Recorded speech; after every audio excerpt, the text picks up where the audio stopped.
Olá, pessoal! O caso de hoje começa com um homem que oficialmente está morto há 14 anos, mas bate na porta de casa numa tarde comum, com o mesmo rosto, a mesma idade e a mesma roupa com que foi enterrado num caixão vazio. O nome dele é Vasily Kryukov, mineiro de longa data em Vorkutá, no extremo norte da Rússia. E a história que ele carrega do fundo da terra questiona tudo o que pensamos sobre morte, tempo e o que realmente existe a mais de 1000 metros abaixo dos nossos pés. Vasily era o que os colegas chamavam de homem de rocha. 40 anos de vida, quase 20 embaixo da terra, pulmões marcados pela poeira negra do carvão, mãos cheias de cicatrizes profundas, corpo acostumado ao frio cortante e ao peso esmagador da mina. Morava com a esposa, Lídia, e o filho, Anton, em um pequeno apartamento de bloco soviético no 5º andar de um prédio cinza idêntico aos outros 100 da rua Leninskaya. O aquecedor vivia falhando, obrigando a família a dormir de casacos durante o inverno, e o vento cortante entrava pelas frestas mal vedadas das janelas de madeira empenada. A vida era dura, mas previsível. Turno de 8 horas na mina, banho gelado para arrancar a fuligem grudada na pele, vodka barata compartilhada com os vizinhos do 2º andar, sono pesado até o despertador tocar antes do amanhecer.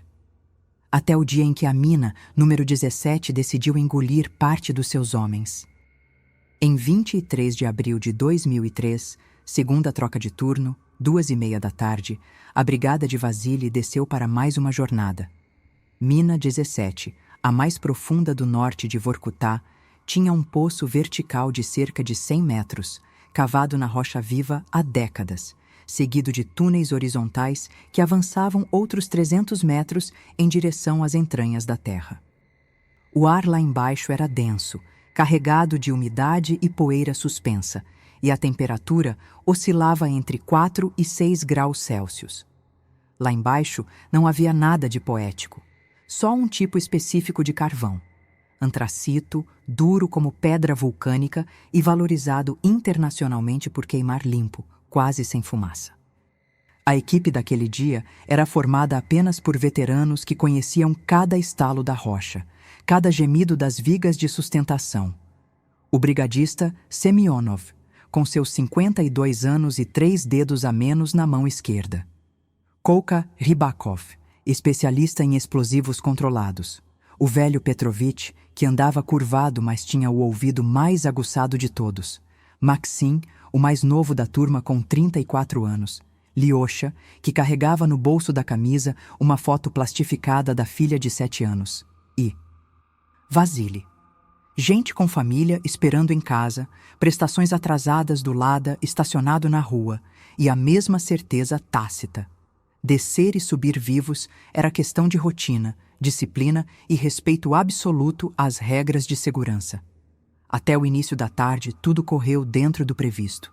Eles avançavam devagar pelo setor C4, reforçando as travas de madeira a cada 3 metros, ouvindo o som distante e monótono das máquinas de ventilação forçada e o eco abafado dos próprios passos sobre o chão irregular. Às 14 horas e 43 minutos, o primeiro sinal veio como uma nota grave, tocada diretamente nos ossos, vibrando através da rocha sólida. Não foi barulho no sentido convencional, foi sensação física. O chão vibrou de leve sob as botas, as paredes devolveram um ronco abafado que parecia vir de quilômetros de profundidade. Semyonov levantou o braço direito na mesma hora, punho fechado, sinal universal de parada imediata, e gritou o comando que ninguém queria ouvir. Parar tudo, equipamentos no chão, voltar agora. Era a voz rouca da experiência avisando que a montanha estava se mexendo, que algo nas camadas profundas havia cedido. Eles começaram a recuar em direção ao túnel principal, seguindo o protocolo de evacuação que todos haviam treinado dezenas de vezes. Lanternas apagadas para não gastar bateria, passos rápidos mas sem corrida, mãos na parede para manter orientação. Mas o segundo tremor veio cerca de 15 segundos depois, brutal e definitivo. A rocha acima da cabeça cedeu como se fosse areia pesada derramada de um saco gigante. Um trecho inteiro da galeria, cerca de 20 metros lineares, desabou num único impacto que fez o chão tremer. Pedaços de rocha do tamanho de geladeiras, vigas partidas ao meio, cabos elétricos rompidos, soltando faíscas, poeira negra e sufocante. O corredor à frente foi selado como se nunca tivesse existido, transformado em um muro sólido de destroços compactados. Vasily, que vinha por último na fila conforme o protocolo, viu a avalanche de pedra cair exatamente onde um segundo antes estava o caminho de saída. Instintivamente, saltou para trás. Sentiu o ar ser violentamente empurrado contra o rosto como um soco invisível, ouviu gritos que foram engolidos pelo estrondo ensurdecedor. O capacete amarelo bateu na parede lateral com força. A lanterna acoplada apagou por 2 segundos intermináveis. E quando a poeira começou a assentar em camadas grossas, ele percebeu, com uma clareza terrível, que estava sozinho. No silêncio opressivo que veio depois, um silêncio tão completo que os tímpanos pareciam zumbir, tentando compensar a ausência de som, só se ouvia o próprio coração batendo acelerado no peito. Vasily tateou o chão úmido com as mãos enluvadas, encontrou a lanterna solta a meio metro de distância, ligou de novo a luz do capacete e viu o que restou à sua frente. Um muro compacto de rocha fragmentada e vigas de madeira partidas, sem nenhuma brecha visível, nenhum vão por onde passasse, nem mesmo um fio de ar. Nada se movia. O rádio portátil, preso ao peito por uma tira de velcro, só devolvia ruído branco e estática cortante. Ele apertou o botão lateral 3 vezes, tentou chamar a superfície seguindo o código de emergência, gritou o nome dos colegas até a garganta arder. Semyonov! Kolka! Alguém me ouve? Nada respondeu. Golpeou o obstáculo de pedra com as 2 mãos fechadas até os nós dos dedos abrirem e começarem a sangrar, manchando as luvas de trabalho. Nada se moveu. Ao redor, o ar parecia cada vez mais pesado, úmido, com aquele cheiro agridoce característico de mina fechada. Mistura de rocha molhada, óleo diesel das máquinas e algo orgânico, quase metálico. Ele sabia exatamente o que aquilo significava. 20 anos de experiência ensinaram que, com a ventilação cortada, o oxigênio de um bolsão isolado daquele tamanho podia durar 1 dia, talvez 2, se ele respirasse devagar e não se movesse muito. Depois disso, o corpo pararia de funcionar. Na superfície, equipes de resgate trabalharam sem parar durante 8 dias e 7 noites, perfurando desvios através de camadas de rocha dura, tentando alcançar o setor em que a brigada fora vista pela última vez. Geofones de alta sensibilidade foram descidos por sondas estreitas em busca de batidas ritmadas, qualquer prova de vida. Não houve som. Microfones amplificados captaram apenas o silêncio mineral. Os especialistas em engenharia de minas, trazidos de Moscou, calcularam friamente, com base em volume do espaço isolado, número de pessoas e taxa de consumo de oxigênio, que o ar naquela profundidade e naquela configuração específica de desabamento não sustentaria ninguém por mais de 48 horas. Após o 5º dia sem sinais, o relatório oficial foi categórico, sem sobreviventes. As famílias receberam a compensação padrão do governo, os papéis de acidente de trabalho carimbados em vermelho e, por fim, um caixão vazio de pinho barato. Vasily Kryukov foi enterrado sem corpo no cemitério municipal, setor leste, apenas com seu nome gravado em uma placa metálica parafusada em uma cruz de madeira. Lídia embranqueceu os cabelos em 1 mês, como se a dor tivesse queimado a cor de dentro para fora. Anton, com apenas 5 anos de idade, parou de falar por meio ano inteiro, comunicando-se apenas por gestos e olhares vazios. A mina continuou funcionando normalmente por mais 3 anos, como se a terra tivesse engolido 6 homens e pedido que todos seguissem em frente, sem perguntas. O que ninguém sabia é que do outro lado daquele muro impenetrável de rocha, Vasily estava de pé, costas encostadas na parede oposta, respirando devagar e profundamente, tentando forçar o cérebro a raciocinar apesar do medo animal que subia pela espinha. Ele conhecia Minas desde os 17 anos e havia aprendido a primeira regra de sobrevivência subterrânea com o próprio pai, também mineiro. Desespero consome oxigênio mais rápido que esforço físico. Sentou-se no chão úmido, encostou as costas na parede fria que ele supunha ser rocha maciça. Apagou a lanterna do capacete por alguns minutos para economizar energia e, principalmente, para sentir o ambiente sem a interferência da luz. O silêncio era tão absoluto que os ouvidos apitavam no vazio, gerando sons fantasmas. Vasily fechou os olhos, controlou a respiração, contou mentalmente até 100. E foi então, naquele estado de concentração forçada, que algo começou a mudar atrás dele. Primeiro foi uma sensação de calor concentrado nas costas, como se alguém tivesse aceso uma vela a poucos centímetros da nuca. Depois, uma claridade fraca, esverdeada, começou a atravessar o tecido grosso do macacão de trabalho por baixo dos ombros. Vasily virou devagar o corpo, cada movimento medido, controlado, e apontou a lanterna reativada para a parede sólida que ele conhecia de vista há anos. Uma camada de rocha compacta, parte da estrutura original da mina que ele já ajudara a perfurar em turnos anteriores. Algo ali estava fundamentalmente errado. Mesmo com a luz do capacete apagada, vinha daquela superfície de pedra um brilho fraco, mas inegável, como o de uma tinta fosforescente que recém foi exposta ao sol durante horas. Ele estendeu a mão enluvada com cautela, esperando tocar pedra fria. Ao contrário do frio mineral esperado, a superfície parecia morna, quase viva ao toque, pulsando muito levemente sob a palma da mão. O medo subiu pela espinha como um gelo líquido, travando os músculos, mas junto com ele veio a lógica brutal de quem não tem absolutamente onde mais ir. Se o único caminho conhecido está selado por toneladas de rocha, qualquer outra possibilidade, por mais absurda que pareça, vira a única saída viável. A parede rachou sem explosão, sem tremor de aviso, como carne que se abre por um corte invisível feito de dentro para fora.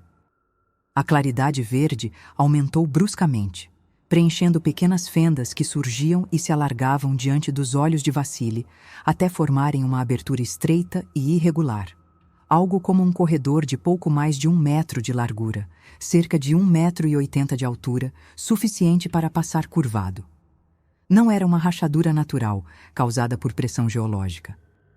As bordas eram lisas demais, quase orgânicas, recobertas por uma camada macia e fibrosa que lembrava musgo de floresta, mas naquela profundidade não havia sol, não havia fotossíntese, não havia plantas no sentido convencional.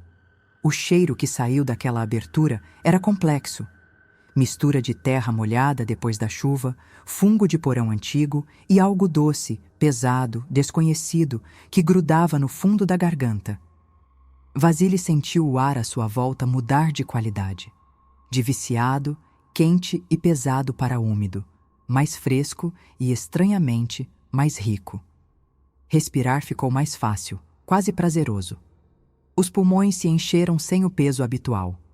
Sem qualquer alternativa racional que fizesse sentido, ele entrou. O corredor estreito se estendia por cerca de 10 metros e depois começava a se alargar gradualmente, como se tivesse sido moldado por algo que cresceu ao longo do tempo. A textura das paredes não era pedra dura, mas algo que parecia tecido vivo, ligeiramente molhado ao toque, elástico, cedendo levemente sob pressão. A lanterna do capacete iluminava 5 ou 6 metros à frente.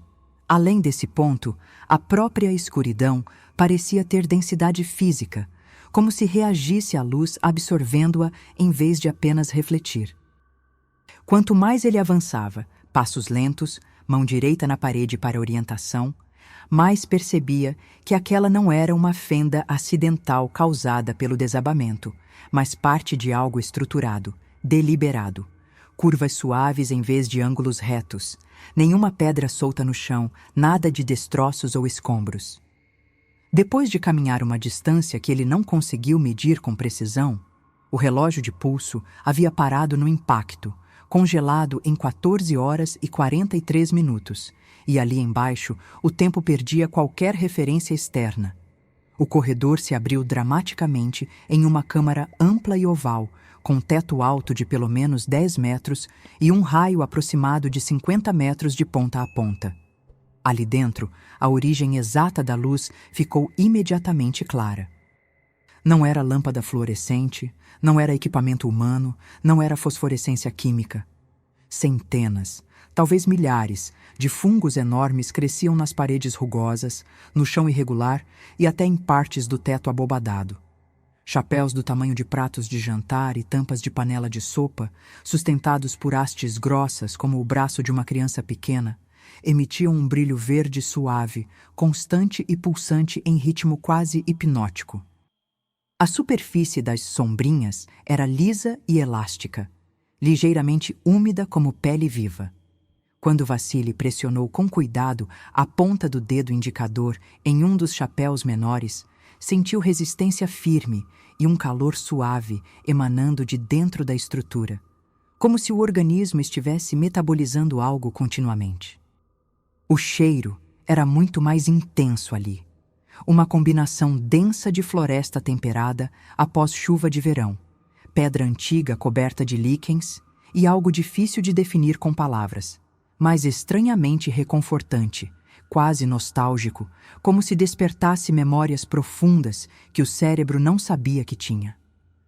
No canto sudeste da caverna, Vassili viu uma fina corrente de água escorrendo de uma fenda vertical na parede, caindo em fio contínuo e formando uma pequena poça cristalina no chão de pedra polida.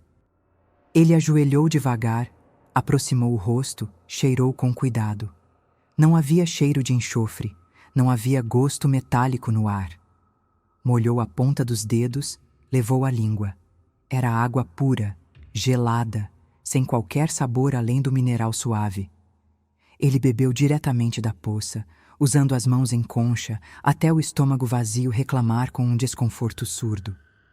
Em poucos minutos, o pânico agudo e cortante que dominava seu peito desde o desabamento deu lugar a uma calma artificial, quase anestésica, como se o próprio ambiente estivesse secretando algo que acalmava o sistema nervoso. Ainda estava preso, ainda não havia saída conhecida para a superfície. Isso era fato objetivo. Mas agora existiam luz constante, água limpa e ar respirável. Faltava apenas comida. Durante 3 dias inteiros, contados por ciclos de sono e vigília, já que não havia relógio funcional, ele apenas bebeu água gelada, caminhou em círculos metódicos pela caverna, mapeando cada detalhe. Avaliou 3 possíveis saídas que se aprofundavam ainda mais na terra através de túneis descendentes e tentou, em vão, imaginar cenários em que a equipe de resgate conseguiria abrir um túnel exatamente na direção certa. Cada vez que encostava o ouvido nas paredes sólidas, ouvia apenas o silêncio espesso e profundo do interior do planeta. Um silêncio que parecia ter peso próprio. No 4º dia de isolamento, a fome se tornou dor constante e aguda, concentrada no estômago, mas irradiando para todo o corpo. O organismo havia esgotado as reservas imediatas de glicose e começara a queimar gordura e depois tecido muscular. As mãos tremiam involuntariamente, a cabeça latejava com dores pulsantes nas têmporas, a visão ocasionalmente embaçava nas bordas. Vassili examinou novamente os fungos luminosos com atenção renovada e pragmática. Não havia absolutamente nenhum outro sinal de vida ali. Nenhum inseto rastejando, nenhum animal pequeno, nenhuma raiz de planta descendo do teto, nenhum resto orgânico no chão. Só aqueles organismos gigantes ocupando cada superfície disponível, como se tivessem nascido especificamente para dominar aquele ambiente subterrâneo. Ele escolheu um chapéu de tamanho médio, cerca de 15 centímetros de diâmetro. Cortou um pedaço triangular com o canivete que carregava sempre no bolso direito. Cheirou profundamente. Aroma concentrado de terra úmida, mofo de porão e um fundo levemente adocicado que lembrava remotamente mel fermentado. Colocou o pedaço na boca, mastigou devagar, sentindo a textura. Lembrava carne de cogumelo comum, só que muito mais firme, quase borrachuda, exigindo esforço para triturar. O sabor era estranho, não desagradável no sentido de podre ou tóxico, mas tampouco agradável no sentido familiar. Era simplesmente outro. Ele engoliu com dificuldade, a garganta seca resistindo, e esperou sentado, cronometrando mentalmente os minutos. Nada de ruim aconteceu nas primeiras 3 horas. Nenhuma náusea crescente, nenhuma cólica intestinal, nenhuma febre subindo, nenhum suor frio escorrendo. O que veio foi outra coisa, completamente inesperada. Um calor difuso que começou no estômago e se espalhou lentamente pelo peito, subiu para o pescoço e alcançou a cabeça, como se o corpo estivesse mudando fundamentalmente a maneira de processar e distribuir energia. A sensação não era de digestão normal, mas de absorção direta, como se cada célula estivesse bebendo combustível puro. Naquela noite, ou o que ele decidiu chamar de noite, já que o brilho dos fungos diminuía ciclicamente, Vassili dormiu pela primeira vez desde o desabamento. O sono foi pesado, profundo e completamente sem sonhos, como se o cérebro tivesse desligado funções não essenciais.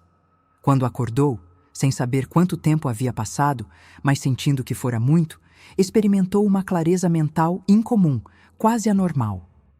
A dor aguda e desesperada da fome havia sumido completamente, substituída por uma sensação estranha de energia constante, como se o corpo estivesse rodando em um modo diferente de operação. O corpo ainda estava magro, as costelas visíveis sob a pele, mas os músculos pareciam firmes, responsivos. Ele comeu o resto do fungo ao longo do dia seguinte, em pequenos pedaços mastigados lentamente, e tomou a decisão de explorar uma das 3 passagens que desciam para níveis ainda mais profundos. Escolheu o corredor por onde o brilho verde dos fungos parecia mais intenso e concentrado, apostando que maior concentração de vida significava maior probabilidade de encontrar algo mais, talvez saída, talvez respostas. Desceu durante o equivalente a 2 ou 3 horas de caminhada contínua, sempre em declive suave, mas constante, guiado principalmente pelo instinto e pela luz cada vez mais forte dos fungos, que se tornavam exponencialmente mais numerosos a cada nível. Em certo ponto da descida, ele percebeu que não precisava mais da lanterna do capacete. O conjunto massivo de bioluminescência verde era suficiente para enxergar com clareza absoluta cada detalhe das paredes, cada irregularidade do chão. Os túneis eram amplos, alguns com 3 metros de largura, completamente sem sinais de escavação humana ou uso de explosivos.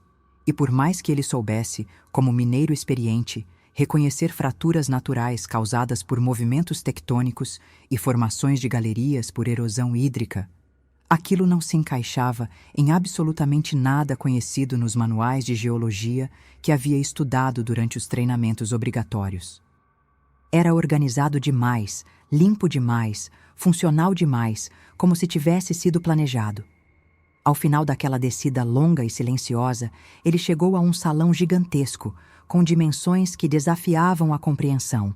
Algo em torno de 200 metros de comprimento, 100 metros de largura e um teto tão alto, provavelmente 30 ou 40 metros, que se perdia na escuridão acima do alcance da luz verde. O chão era surpreendentemente plano, quase artificial em sua regularidade, coberto por uma espécie de tapete denso de fungos menores, do tamanho de moedas, que brilhavam como estrelas verdes sob os pés. No centro geométrico daquele espaço imenso, erguia-se uma estrutura que, à primeira vista distante, Vassili confundiu com um estalagmite gigante formado por deposição mineral ao longo de milênios. Aproximando-se com passos lentos e reverentes, ele percebeu o erro fundamental. Aquilo não era pedra. Não era formação geológica. Tinha cerca de 3,5 metros de altura e aproximadamente 1,5 metro de diâmetro na base, afinando levemente em direção ao topo arredondado.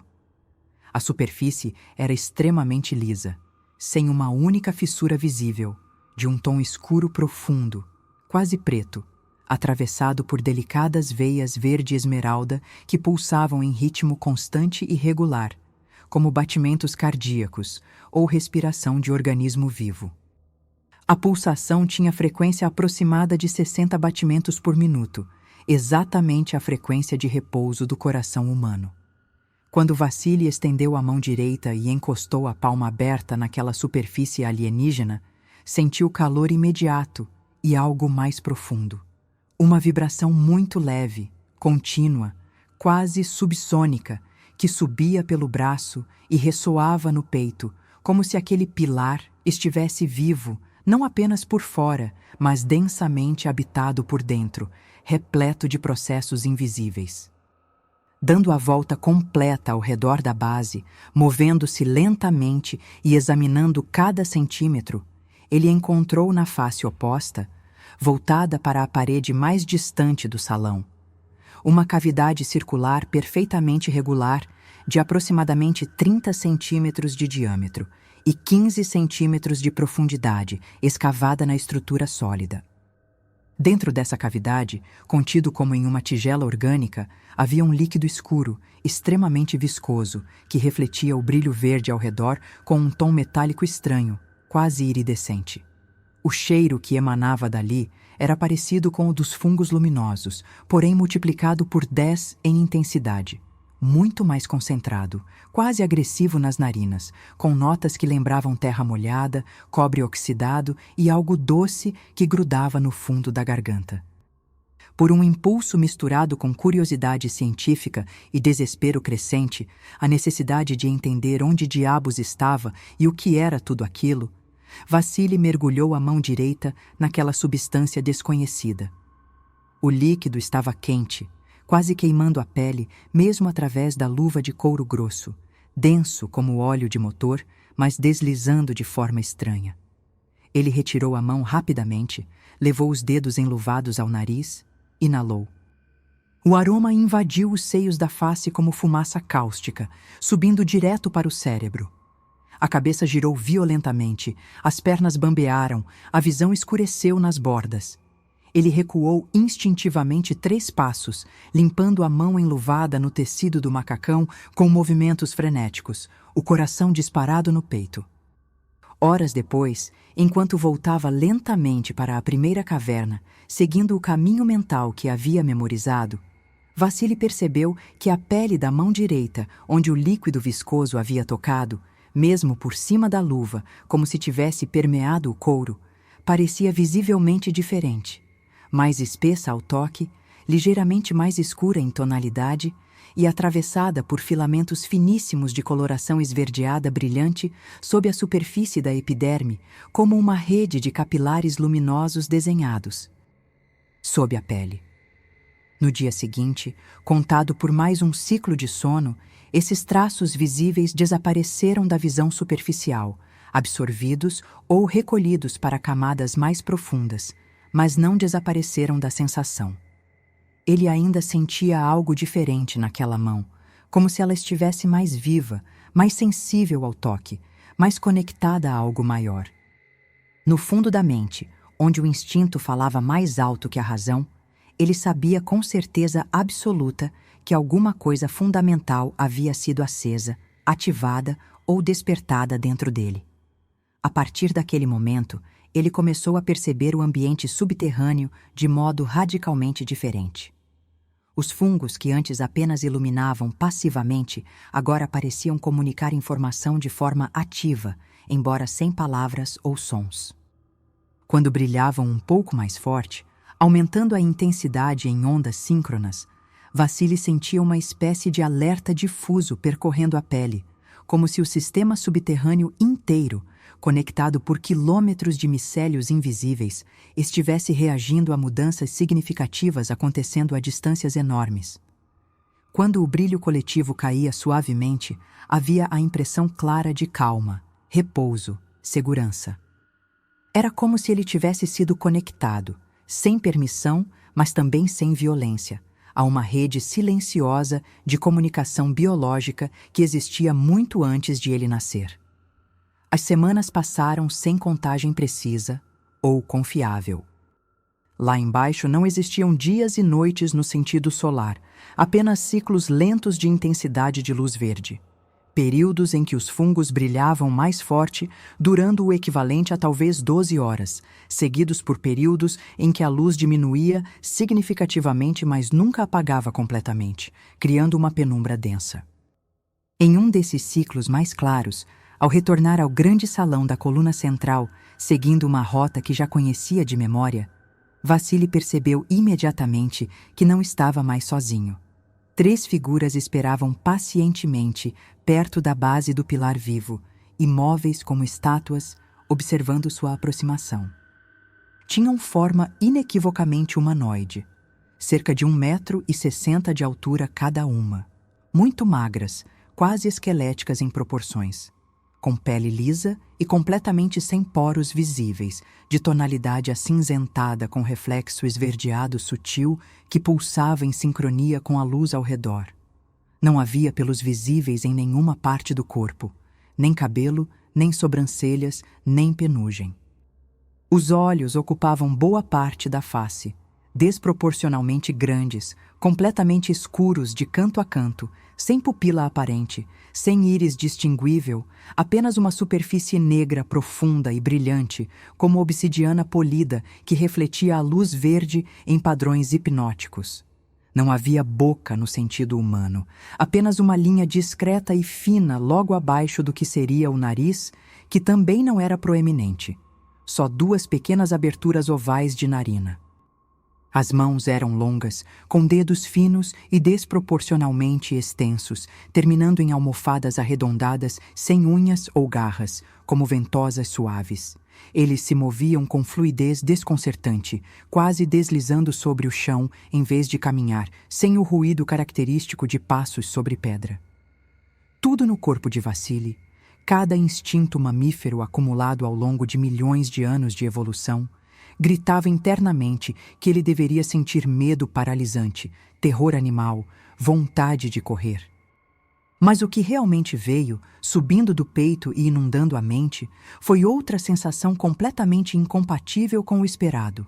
Uma calma profunda e estranha, quase sobrenatural, como se em algum nível celular ou químico o seu corpo já reconhecesse aquelas presenças como não ameaçadoras, como parte do mesmo sistema biológico ao qual ele agora pertencia parcialmente.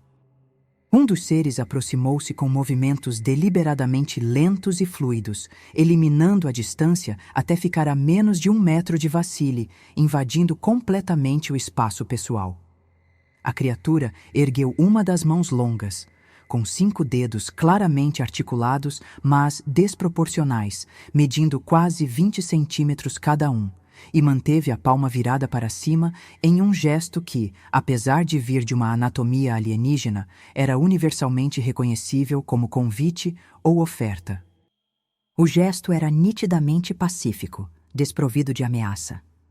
Vassili, depois de alguns segundos eternos de hesitação, onde o coração batia descompassado no peito, estendeu a própria mão direita, aquela que havia tocado o líquido viscoso da coluna, e colocou a palma sobre a palma da criatura.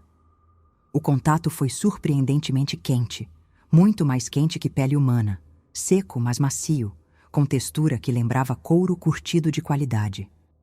Por uma fração de segundo, talvez meio segundo, não aconteceu absolutamente nada além do toque físico.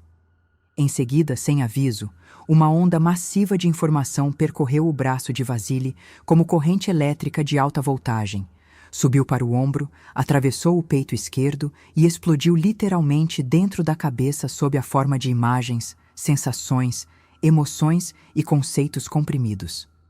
Não eram palavras articuladas, não eram sons, não eram símbolos escritos.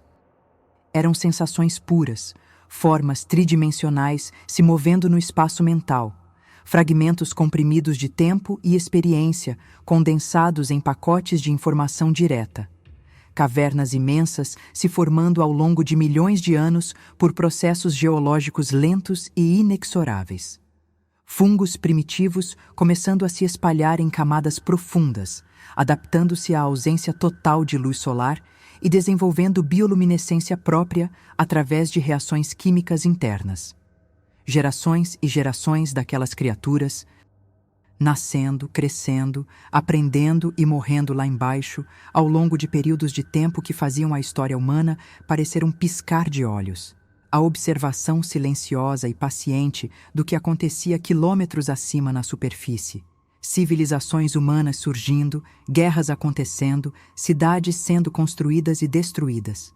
Tudo monitorado de longe, sem qualquer interferência direta ou desejo de contato. Ele entendeu, sem que ninguém explicasse verbalmente, sem que houvesse tradução linguística, que aquela espécie vivia ali muito antes de qualquer cidade humana ter sido fundada. Muito antes da ideia moderna de país ou nação existir, possivelmente antes mesmo de humanos anatomicamente modernos caminharem sobre a superfície da Terra. Compreendeu também, com clareza absoluta, que dispensava dúvidas, algo fundamental sobre o papel das colunas gigantes. Eram organismos vivos extremamente antigos, provavelmente milenares ou mesmo mais velhos, funcionando como núcleos centrais de ecossistemas inteiros, produzindo continuamente aquela substância viscosa e nutritiva armazenada nas cavidades. Um tipo de fluido biológico multifuncional que alimentava os fungos bioluminescentes em escala massiva, regenerava tecidos danificados de qualquer ser que o consumisse adequadamente, retardava ou até revertia processos de envelhecimento celular e sustentava a estabilidade química e biológica de todo aquele sistema subterrâneo fechado e autossuficiente. O tempo, a partir daquele contato transformador, deixou completamente de ser medido em minutos, horas ou dias no sentido convencional da superfície. Vasily passou o equivalente subjetivo a anos, provavelmente entre 7 e 10 anos, impossível ter certeza sem referências externas, vivendo entre aquelas criaturas no mundo verde e silencioso. Elas não o tratavam como igual no sentido social ou hierárquico, reconhecendo claramente que ele era de origem diferente, mas também nunca o mantiveram prisioneiro de forma ativa. Não havia portas trancadas, não havia guardas vigiando, não havia ameaças veladas. Ele era livre para se mover por grande parte do sistema de túneis, embora percebesse que certos corredores muito profundos eram sutilmente bloqueados ou desencoravam a aproximação através de mudanças na intensidade da luz ou no cheiro do ar. As criaturas o observavam constantemente com aqueles olhos negros imensos, aprendiam seus padrões de comportamento e gradualmente começaram a ensinar, sempre por meio de imagens mentais transmitidas por toque, conceitos fundamentais sobre como sobreviver de forma sustentável naquele ambiente. Onde encontrar água mais pura, como identificar fungos comestíveis versus fungos que causavam alucinações ou morte, como ler os padrões de luz para prever mudanças na pressão atmosférica das cavernas profundas. Pouco a pouco, com paciência de quem não tem pressa porque vive séculos, eles lhe mostraram também como consumir de forma segura e controlada a substância sagrada da coluna, uma vez ao mês no máximo, em quantidades rigorosamente pequenas, não mais que uma colher de sopa, sempre combinada com ingestão simultânea de fungos específicos que ajudavam o corpo humano a processar aquela química alienígena sem entrar em choque tóxico. Com o passar lento dos ciclos de luz e escuridão, o corpo de Vasily começou a mudar de maneira mais radical e irreversível.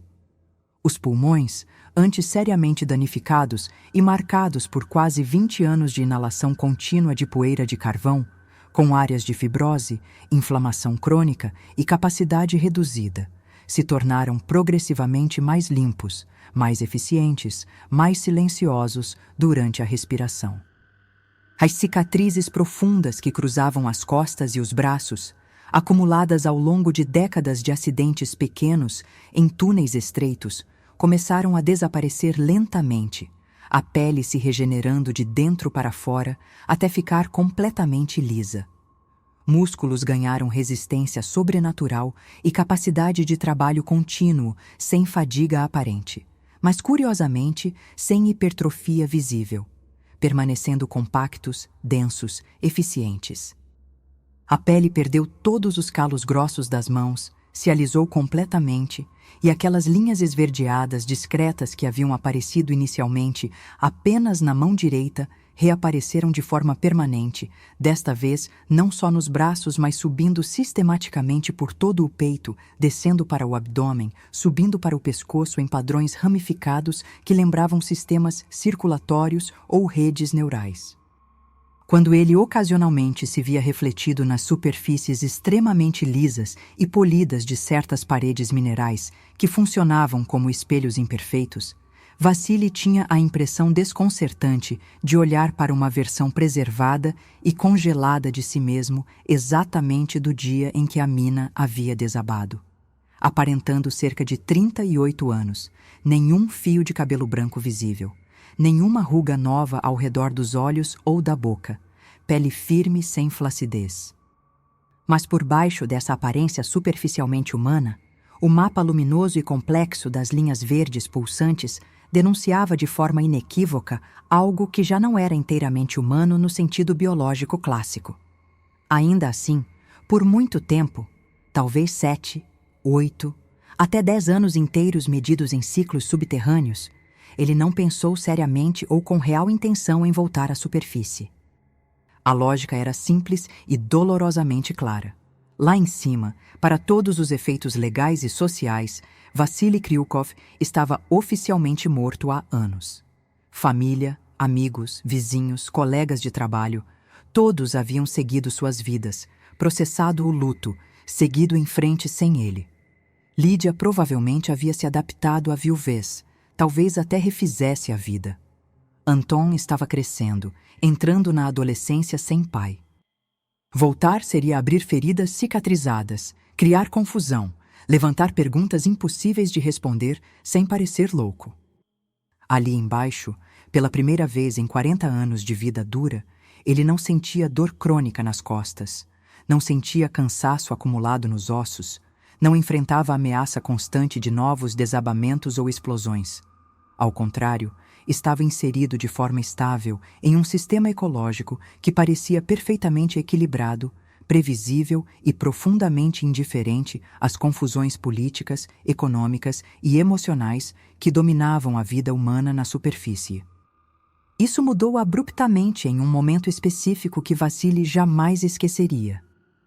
Durante um período de luz intensa, equivalente provavelmente ao meio-dia na superfície, ele estava descansando em uma câmara menor que havia adotado como espaço pessoal, algo próximo de um quarto improvisado com fungos cultivados especificamente para fornecer luz suave durante o sono.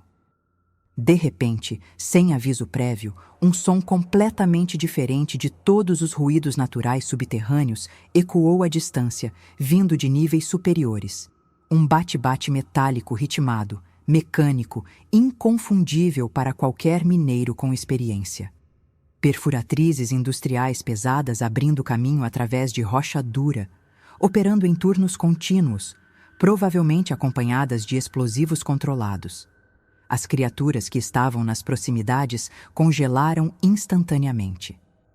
Todas levantaram a cabeça ao mesmo tempo em sincronia perfeita, viraram o rosto na direção do som distante e ficaram completamente imóveis por longos segundos tensos, como animais da floresta detectando o predador. Vassili também ouviu claramente, e seu coração disparou com reconhecimento. Aquele não era o trabalhar rotineiro e familiar da mina 17. Aquele padrão específico de perfuração ele conhecia de memória depois de 20 anos. Era outra coisa completamente diferente. Perfuração localizada, sondagem exploratória profunda, provavelmente acompanhada de equipamento geológico de mapeamento sísmico. Alguém estava procurando algo específico nas profundezas. Depois de uma pausa que pareceu durar minutos inteiros, mas provavelmente foram apenas alguns segundos, os enormes olhos negros se voltaram lentamente para Vassili. Não houve gesto dramático, não houve palavras, não houve ameaça. Apenas uma sequência clara e deliberada de imagens mentais, tocando sua consciência como dedos invisíveis pressionando botões. visões de superfícies abertas com céu cinza, campos de neve compactada, blocos de concreto cinza característicos de Vorkutá, a antiga entrada lacrada da mina número 17, com suas estruturas de ferro enferrujadas. Era uma indicação clara, quase uma sugestão respeitosa. O caminho de volta para o seu mundo original estava sendo reaberto, intencional ou acidentalmente. A escolha de subir ou permanecer seria dele. Guiado silenciosamente por dois dos seres que caminhavam à frente com passos deslizantes, Vassili subiu durante horas por túneis que nunca havia percorrido antes. Rotas alternativas, atalhos conhecidos apenas pelos habitantes antigos, caminhos que evitavam as áreas onde o som de perfuração era mais intenso. Sempre seguindo o fluxo decrescente da luz verde, que ficava gradualmente mais fraca, à medida que subiam em direção aos níveis superiores, menos habitados.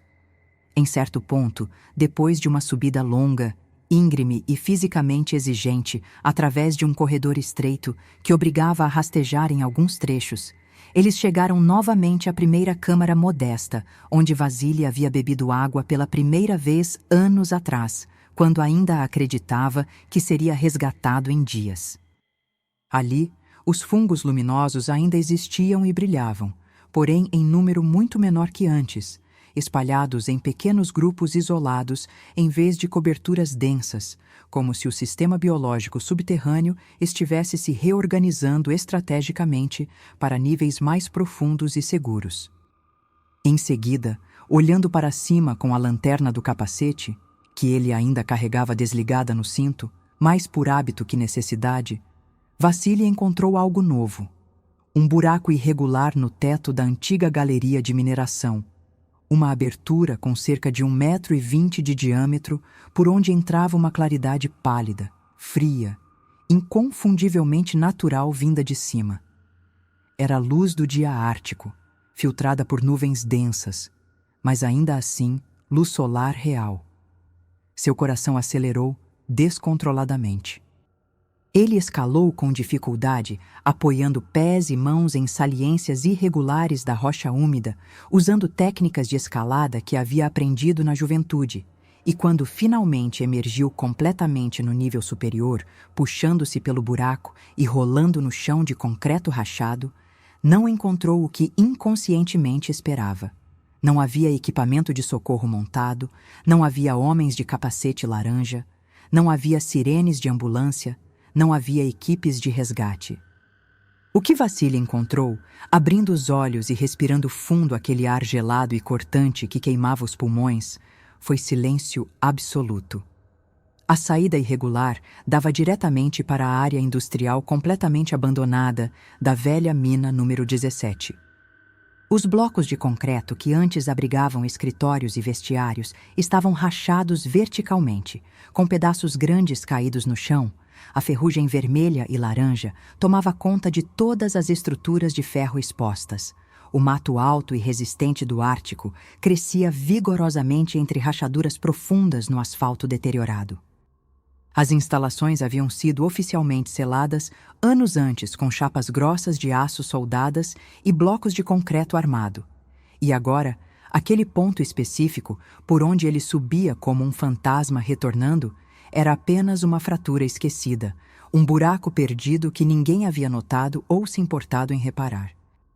O céu cinza característico, pesado de nuvens baixas, a luz difusa e fria do norte sem sombras definidas, o vento gelado de outubro arranhando a pele exposta do rosto com cristais microscópicos de gelo, tudo aquilo parecia ao mesmo tempo profundamente familiar, gravado na memória de 40 anos de vida e completamente estrangeiro, como se pertencesse a outro planeta ou outra vida inteira. Ele caminhou lentamente pela antiga zona de carga abandonada, pisando em vidros quebrados de janelas há muito destruídas, desviando de equipamentos enferrujados tombados, atravessando o portão de segurança caído e enferrujado até ficar deitado no chão coberto de neve suja e seguiu a pé pela estrada de acesso deteriorada até a cidade. Cada passo em direção ao centro urbano trazia de volta memórias sobrepostas. Aquela curva da estrada, onde o ônibus dos mineiros sempre reduzia a velocidade, aquele poste de luz que estava quebrado desde 2004 e aparentemente ninguém nunca consertara, aquela placa indicando centro, 3 km, ainda no mesmo lugar, mas com a tinta descascada pelo tempo. Conforme se aproximava das ruas principais residenciais e comerciais, Vassili começou a notar as mudanças sutis, mas inegáveis, que marcam passagem de tempo. Placas novas em algumas lojas que ele não reconhecia. Uma farmácia, onde antes era uma padaria, um cibercafé, onde antes era um armazém vazio. Modelos de carros estacionados que ele não conhecia, mais modernos e compactos. Crianças pequenas que ele definitivamente não conhecia, brincando nos playgrounds de concreto entre prédios cinzentos, iguais aos de antes. Um menino de uns 7 anos passou correndo ao seu lado perseguindo uma bola, riu alto, completamente indiferente. Para a maioria das pessoas que passavam nas calçadas estreitas, ocupadas com suas vidas e preocupações, Vassili era apenas mais um mineiro qualquer. Sujo, magro, de macacão rasgado, indo ou voltando de algum turno em alguma mina ainda ativa. Ninguém parava para olhar 2 vezes. Somente na rua onde morava, a verdade começou a estalar lentamente na memória coletiva dos vizinhos mais antigos.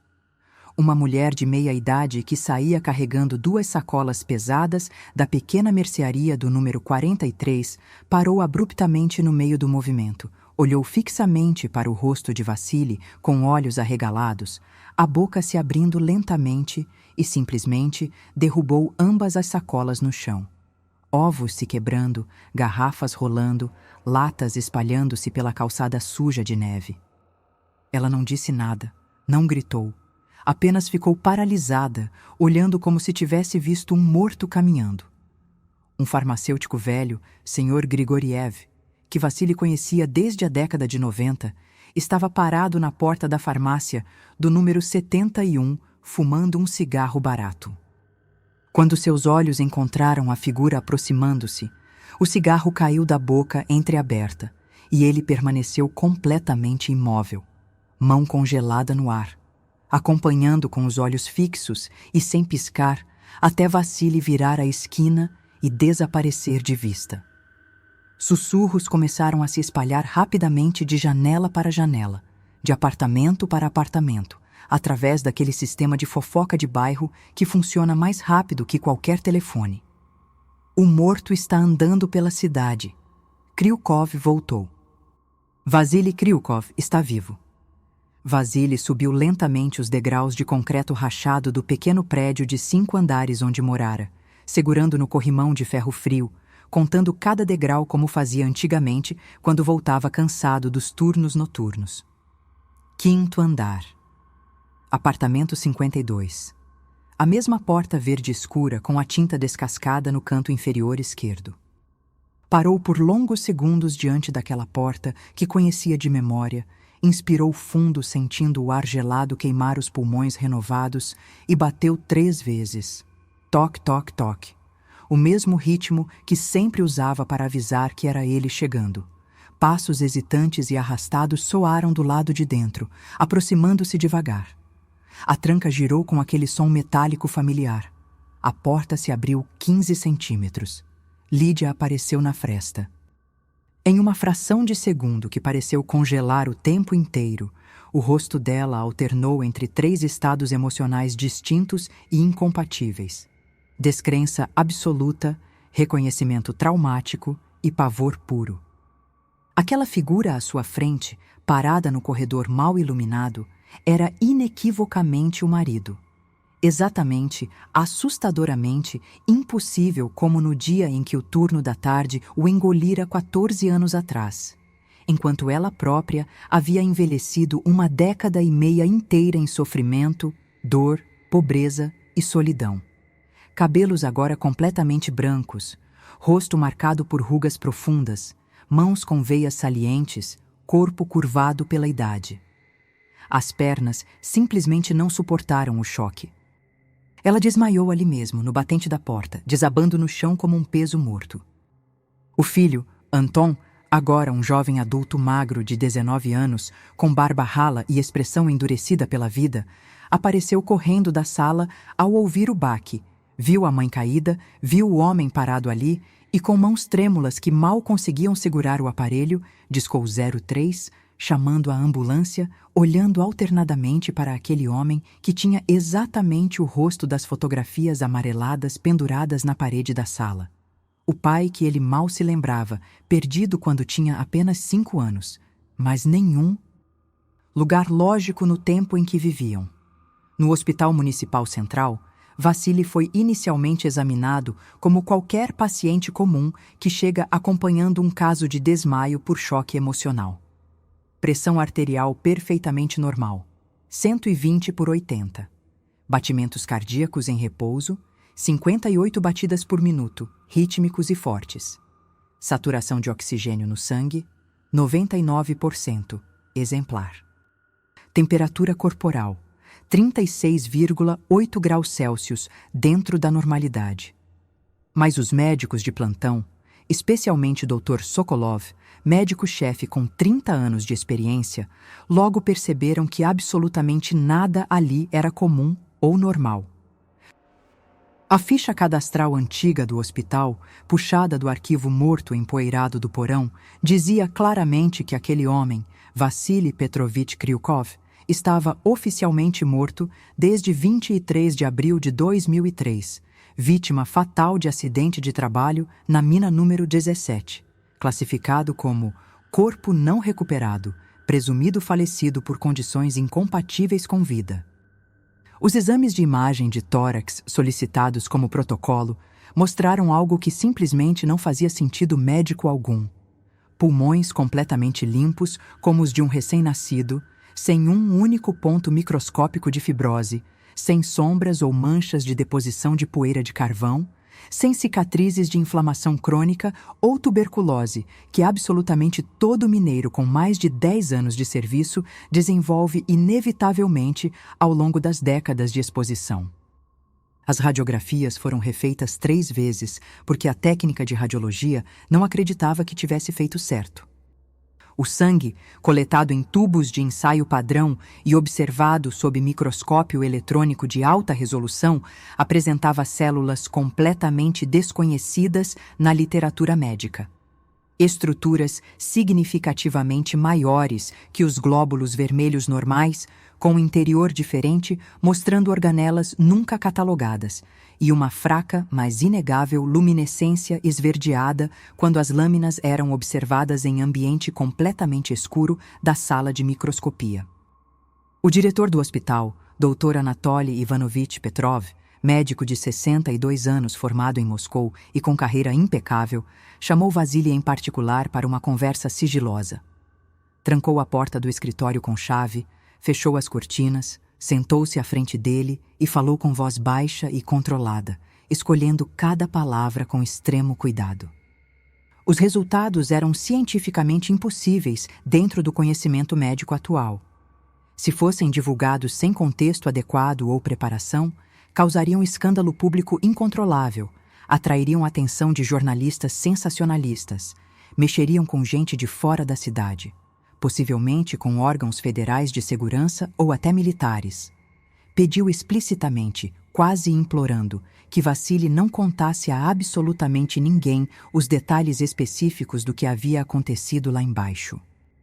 Disse que enviaria amostras de sangue e tecido para centros de pesquisa médica em Moscou, sob nomes codificados, que precisavam de tempo, talvez meses, para entender o fenômeno antes que o barulho público começasse inevitavelmente. Vassili, que ainda tentava processar emocionalmente o choque devastador de ver a esposa envelhecida 10 anos em questão de segundos e o filho transformado de criança em adolescente, apenas concordou silenciosamente com a cabeça, sem energia para discutir. Voltou para casa com recomendação médica oficial, vaga de repouso e observação, e uma sensação clara, pesada, instalada no peito. Ele era um corpo completamente estranho naquele mundo, não pertencia mais ali. Naquela primeira noite de volta, à luz fraca e amarelada da lâmpada do quarto, A mesma lâmpada pendurada no mesmo fio que ele se lembrava de instalar em 1999, Lídia observava o marido sentada na beira da cama com os olhos vermelhos, inchados, secos de tanto chorar. Ela não chorava mais de alegria ou alívio. Chorava de medo profundo e visceral. Via o rosto que amara durante 15 anos de casamento, as mãos que conhecia, a cicatriz familiar acima da sobrancelha direita de um acidente de 1998. Mas algo fundamental na maneira como ele se movia, na ausência completa de rugas novas, no brilho quase artificial da pele sob a luz, dizia com absoluta clareza que aquela não era uma simples história reconfortante de sobrevivente resiliente. Aquilo era outra coisa. Quando Vassili tirou a camisa suja diante do espelho rachado do corredor para se lavar, ele percebeu pela primeira vez com visão clara, sob luz comum de casa, um fenômeno que até então só sentira de forma difusa no escuro das cavernas. Uma rede complexa e ramificada de linhas extremamente finas, de coloração verde esmeralda, espalhava-se sistematicamente pelo peito inteiro, pelos ombros, descendo para o abdômen em padrões fractais e subindo para o pescoço em ramificações que lembravam árvores ou veias. À luz comum do apartamento, aquelas linhas pareciam discretas, quase tatuagens subcutâneas muito finas e artísticas. Mas quando ele apagou a lâmpada do corredor por curiosidade mórbida, mergulhando tudo em escuridão total, a penumbra revelou o que os olhos já desconfiavam e temiam. Aquelas linhas emitiram imediatamente um brilho suave, mas claramente visível, exatamente do mesmo tom verde dos fungos bioluminescentes, desenhando sob a pele um mapa vivo e pulsante que se movia levemente, acompanhando os batimentos do coração. A tentativa de adaptação à vida normal na casa foi um fracasso silencioso e progressivo. O estômago de Vassili passou a rejeitar violentamente alimentos comuns que antes constituíam sua dieta básica. Sopas de batata e repolho, carne de porco cozida, pão preto russo, tudo parecia pesado demais, morto demais, completamente desprovido de energia vital real. O corpo reagia com náusea intensa crescente e um desconforto profundo que não era exatamente dor física no sentido comum, mas uma repulsa visceral e instintiva, como se cada célula rejeitasse aquele tipo de nutrição. Ele conseguia forçar-se a engolir algumas frutas cruas, maçãs, peras, quando disponíveis no inverno. Certos vegetais ainda firmes e crus, como cenouras ou repolho não cozido, mas absolutamente nada cozido, nada processado, nada frito, se mantinha no estômago por mais de 1 hora, sem provocar vômito. À medida que os dias passavam em tentativas frustradas de normalidade, o sono também o abandonou completamente. Deitava-se ao lado de Lídia na cama velha de casal que rangia, fechava os olhos obedientemente, tentava esvaziar a mente, mas a consciência continuava desperta e alerta até o amanhecer cinzento entrar pela janela. Ainda assim, paradoxalmente, não havia cansaço real acumulado. O corpo funcionava perfeitamente bem, como se estivesse permanentemente abastecido por fonte interna de energia que não dependia de sono para se regenerar. A única coisa que genuinamente lhe fazia falta física e emocional, que causava uma saudade quase dolorosa, era o brilho verde e úmido lá de baixo, o silêncio absoluto das cavernas, a presença calma dos seres. 1 semana e 3 dias depois do retorno, Vassili contava obsessivamente os dias agora, tentando se ancorar no tempo linear da superfície. O telefone fixo do apartamento tocou às 9 horas da manhã, com aquele toque estridente e metálico característico dos aparelhos soviéticos velhos. Lídia atendeu com voz cansada, ouviu por alguns segundos e passou o fone para ele com expressão preocupada.